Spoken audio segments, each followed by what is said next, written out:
I think targets are our daily business. That makes partnerships successful. Agreeing targets in the beginning, if they've not been in that market and we've not sold into that market, is obviously a challenge. However, the worst thing you can do is give somebody a target which is unattainable. The best thing to do is agree a target that they will attain, and therefore they will be incentivized to keep going. From day one, we have to sit together and define targets, to think it through. Where do we want to go? What are the customers? What are the channels that we want to cover? If you've got a distributor who's been around a long while, you look at their trend and then you agree with them, is this trend going to keep going? How much more should we add to it? If you're working on volume discounts, you don't want to actually pay them for something they were going to get in any case. You need to push them that little bit harder, and that's one of the ways of doing it. Reporting, budgeting, forecasting, that's part of our sales life. We want to be as close in the organization of our principal as possible.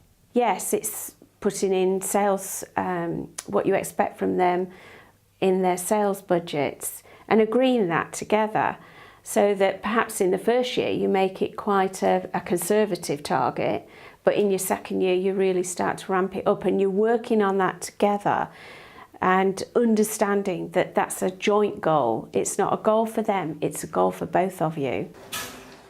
I think a willingness to be flexible, but I think the key to all this is focus. They want to, if they want to get involved in the Czech market, then to give it a chance, or the Hungarian market.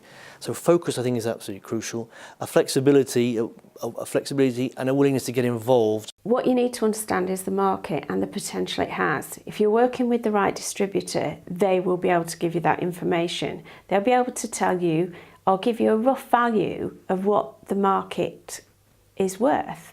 And to understand that there will be, it won't be a massively, the curve might be slow to start with, but to be patient if that's what they want to do.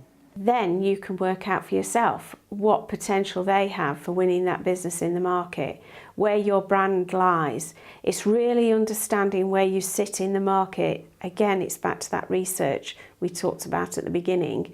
It's really important to know the markets and get a good distributor that understands his markets and where he sits in it and how much he can actually get out of it. Breakfast cereals were unknown in the Czech Republic 10 years ago. They didn't eat cereals for breakfast.